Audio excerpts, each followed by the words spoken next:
All right. Good afternoon. Or can I think I could finally say congratulations because your offer has been accepted. So you're on your way to becoming a homeowner. So between, um, the next 30 days, we'll do a number of different things. And there's a number of important dates that I wanted to send this quick video to you so we could go over the agreement of sale. All right. So page one, we have the a lot of the important information, like you have the name of the sellers, you have the name of the buyers, you have the property address, you have the sales price, how much we're paying for the house, the deposit, and then we'll stroll down. Different things that come with the house is checked off in the check boxes. On page two, section 5, you see that the house is not subject to any rentals or any third party leases. Item 6 is the financial contingency, which is really important. What that says is if you don't qualify for a loan, you can't buy the house. There's a lot of different language in Section 2 where they can't hold you responsible if you can't get a mortgage to actually purchase the home. There's details that, as far as how much the loan amount is going to be, the term of the loan, and there's a date on there. There's the actual commitment date.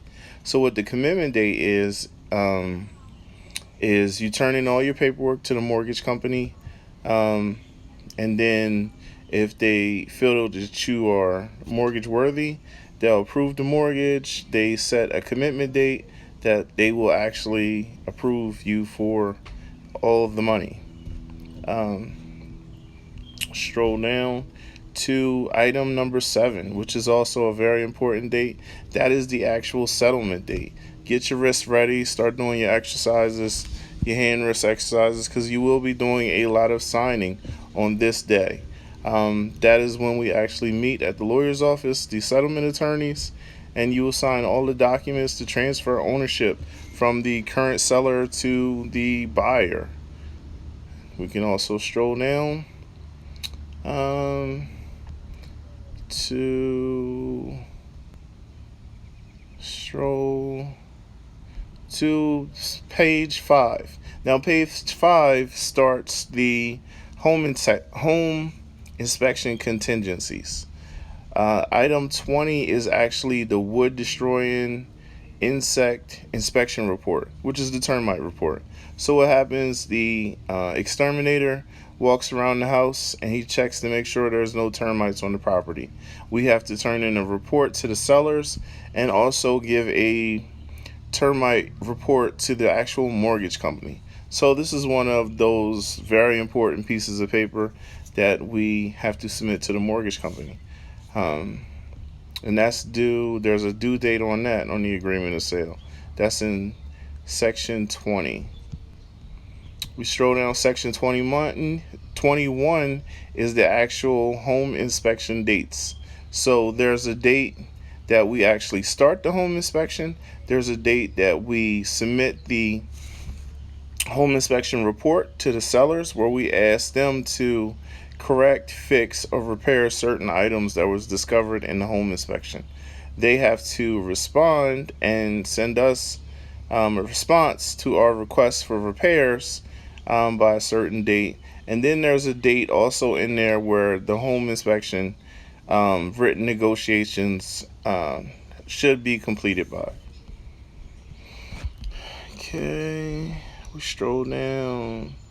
Item 22 is the radon contingency. A lot of people, some people want to check for radon. It's not required, it's optional. Also, in section 22, if a home has a pool, you can also do an inspection on a pool. I always recommend some type of inspection because just walking through the property, sometimes you don't notice a lot that a home inspector who's trained to actually um, Check for defects. We'll be able to find. Climbing on the roof, climbing through the attic, the crawl spaces, checking on the electrical, that type of stuff. I always find it important because you don't want to be living in the property after settlement and something comes up that could have been discovered during the home inspection.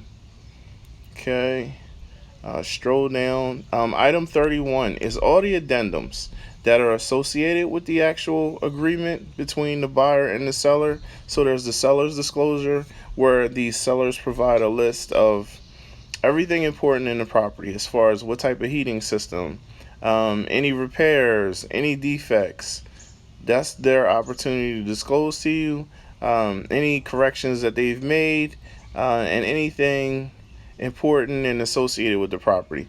The home inspection, the seller's disclosure report is a long list of different descriptions and a long list of questions and answers that from the actual seller. There's the lead paint disclosure, and there's also the radon disclosure, which if there was radon found in the home, the seller is supposed to actually disclose that. Now, if there is any additional funds that the buyer needs to actually go to settlement, such as seller's assist, those are described in section 32 of the agreement of sale. This is an opportunity for the buyer to ask for additional terms and conditions, as such as seller's assist, notifying the actual sellers that they may have a home to sell, or any other additional items that needed to be added to the agreement that are not already listed. This is where section 32 is a favorite of a lot of realtors. Okay.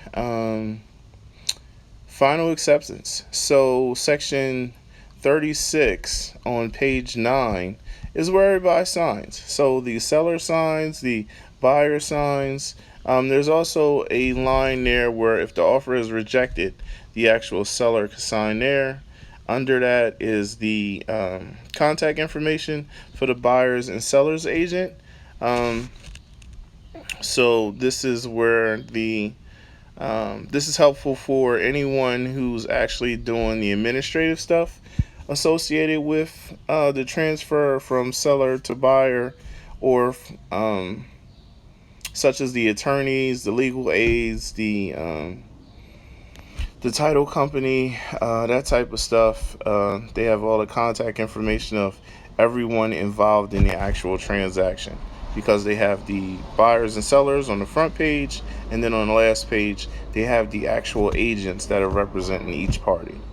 Okay, I wanted to send you this quick video. I hope this was able to answer a lot of the questions you may have. Anything else, feel free to reach out, and have a great day. Bye bye.